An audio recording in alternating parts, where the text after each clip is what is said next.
Sontak setelah para penumpang ini mendengar pengumuman dari kru kabin, kepanikan terjadi. Mereka benar-benar khawatir, ada yang berteriak dan banyak juga yang mengatakan astagfirullah, karena masing-masing penumpang ini benar-benar khawatir tentang keselamatan dirinya pada saat pesawat itu akan mendarat darurat.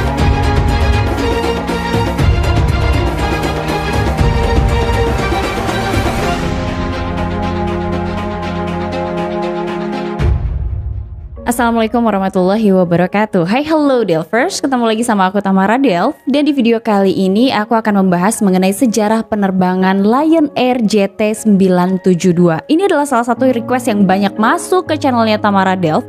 Dan untuk kalian aku akan langsung membahasnya hari ini. Kita take off ke kronologi. Pada tanggal 23 Februari 2009, Lion Air dengan nomor penerbangan JT972 terjadwal untuk menggunakan sebuah pesawat MD-90 dengan registrasi PKLIO.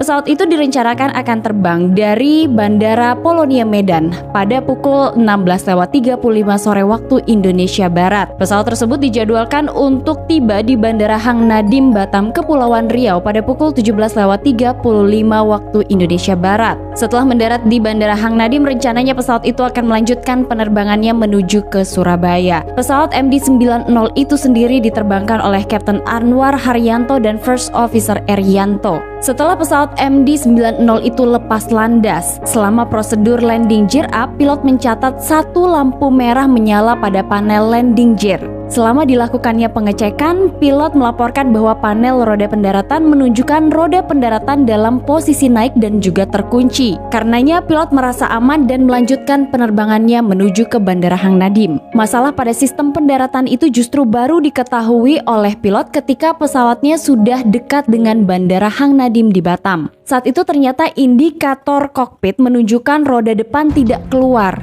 Maka di ketinggian sekitar 2000 kaki, pilot langsung menghubungi menara kontrol dari Hang Nadiem. Pilot melaporkan kepada ATC bahwa indikator red light nose gear menyala. Nah, hal itu menandakan bahwa landing gear bagian depannya tidak turun. Saat itu instruksi dari menara kontrol Hang Nadiem adalah agar pilot mencoba untuk menurunkan roda pendaratan dan mengarahkan pesawatnya ke runway 04 Bandara Hang Nadiem. Namun pada saat pilot penerbangan 972 ini mencoba beberapa kali menurunkan roda pendaratan secara manual, namun saat itu juga ternyata tidak berhasil upayanya, sehingga pilot memutuskan untuk melaporkan kepada ATC Hang Nadiem bahwa mereka menggagalkan upaya pendaratan dan mereka akan go around. Selain melaporkan go around, pilot juga melaporkan bahwa mereka akan masuk ke holding pattern. Nah, izin diberikan oleh menara kontrol agar pesawat itu menuju ke holding pattern. Tujuan dari pilot untuk melakukan go around dan juga masuk ke holding pattern adalah untuk melakukan emergency checklist dalam upaya mencoba mengeluarkan nose landing gear, dan selama itu penerbangan JT972 terus dipandu oleh ATC Hang Nadiem. Sesuai dengan prosedur, maka pihak ATC Hang Nadiem menanyakan kepada pilot JT972 mengenai bahan bakar yang dimiliki saat itu.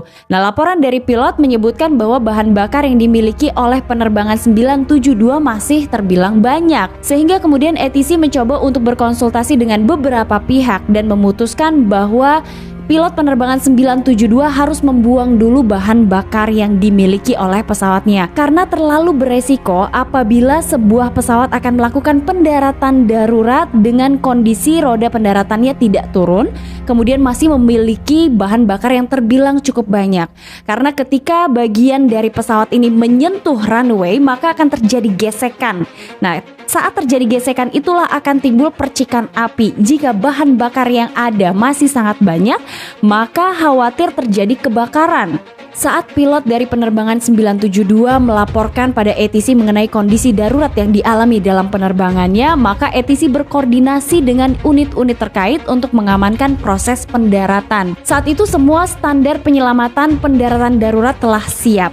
Namun 30 menit sebelum pesawat MD-90 milik Lion Air itu mendarat dan semua layanan kedaruratan bandara sudah bersiap, tiba-tiba saja sebuah informasi masuk di mana sebuah pesawat Garuda Indonesia akan mendarat di Bandara Hang Nadiem. Maka saat itu layanan kedaruratan yang sudah bersiap, mereka harus kembali dulu keluar dari runway 04 untuk bisa memberikan ruang kepada Garuda Indonesia. Nah, setelah semua proses pendaratan dari Garuda Indonesia itu selesai, para penumpang sudah masuk ke terminal bandara dan area runway 04 itu clear, maka saat itulah layanan kedaruratan mulai menuju ke runway 04 kembali. Diakui saat itu terjadi kepanikan menurut petugas menara kontrol karena mereka khawatir mengenai pendaratan pesawat MD-90 tersebut. Saat itu ATC Hang Nadiem sempat berkomunikasi dengan salah seorang kapten yang terus memantau mengenai pendaratan MD-90. Namun ternyata 15 menit sebelum akhirnya pesawat itu mendarat, Kapten Anwar menghubungi ATC dan dengan sangat tenangnya ia mengatakan bahwa ia siap untuk melakukan pendaratan darurat. Kemudian pihak ATC Hang Nadiem menjawab bahwa landasan telah siap untuk digunakan. Pesawat diinstruksikan menuju ke runway 04 dan pesawat itu diizinkan untuk mendarat tanpa roda pendaratan. Sementara itu, ketika Kapten telah mengumumkan kepada ATC bahwa mereka siap untuk melakukan pendaratan darurat di kabin penumpang, para penumpang ini mulai panik setelah kru kabinnya memberikan pengumuman melalui pengeras suara bahwa sebentar lagi pesawat ini akan mendarat darurat. Semua barang-barang diminta untuk ditaruh di tempatnya dan para penumpang yang menggunakan high heels atau sepatu yang memiliki hak, mereka harus segera melepasnya karena sebentar lagi pesawat ini akan melakukan pendaratan darurat di Bandara Hang Nadiem. Sontak setelah para penumpang ini mendengar pengumuman dari kru kabin, kepanikan terjadi. Mereka benar-benar khawatir, ada yang berteriak dan banyak juga yang mengatakan astagfirullah, karena masing-masing penumpang ini benar-benar khawatir tentang keselamatan dirinya pada saat pesawat itu akan mendarat darurat. Setelah pesawat itu berputar-putar di dekat wilayah bandara kurang lebih sebanyak 6-8 kali. Yang jelas pesawat itu berputar lebih dari 1 jam. Akhirnya sekitar pukul 8 malam waktu setempat pesawat itu mulai mendarat. Ketika pesawat itu mendarat, ternyata pesawat mengalami hard landing. Tapi hard landing yang terjadi cukup aman mengingat pesawat itu tidak memiliki roda pendaratan. Ketika pesawat itu mendarat, kemudian pesawat masih meluncur cukup jauh dan di saat itulah layanan kedaruratan sudah bersiap di ujung runway. Petugas pemadam kebakaran dan petugas kesehatan langsung bergerak. Dengan penuh keberanian, 2 unit mobil pemadam kebakaran jenis F6 dan F8 menuju ke landasan. Saat itu ada sekitar belasan petugas di dalamnya dan mereka mengawal pesawat MD-90 yang sedang melakukan pendaratan darurat sambil menyemprotkan air dan juga busa. Karena saat itu kondisinya mereka khawatir terjadi kebakaran setelah pesawat itu mendarat. Saat pesawat itu berhenti, terdengar suara sirine yang menandakan proses evakuasi dimulai. Maka kemudian para penumpang ini dievakuasi melalui pintu depan sebelah kiri dengan menggunakan escape slide emergency. Beberapa pihak melaporkan bahwa sempat terjadi percikan api pada saat awal pesawat itu touchdown kemudian terseret di runway. Tapi setelahnya tidak terjadi kebakaran karena kru pemadam kebakaran yang sigap terus menyemprotkan air dan juga busa untuk mencegah terjadinya kebakaran. Namun akibat dari insiden yang dialami oleh JT972, 2 orang penumpang harus dilarikan ke rumah sakit setelah terbentur dengan kursi yang ada di hadapannya. Dan kebanyakan penumpang ini mengalami shock. Meskipun dilaporkan ada 2 penumpang yang dilarikan ke rumah sakit, kemudian kebanyakan dari penumpang ini mengalami shock, pihak maskapai menyebutkan bahwa semua penumpang dinyatakan selamat. Akibat peristiwa tersebut, maka Bandara Hang Nadiem ditutup untuk sementara waktu. Bahkan ada pesawat milik Garuda Indonesia dan juga Merpati yang gagal diterbangkan dari Bandara Hang Nadiem setelah tragedi yang dialami oleh JT972.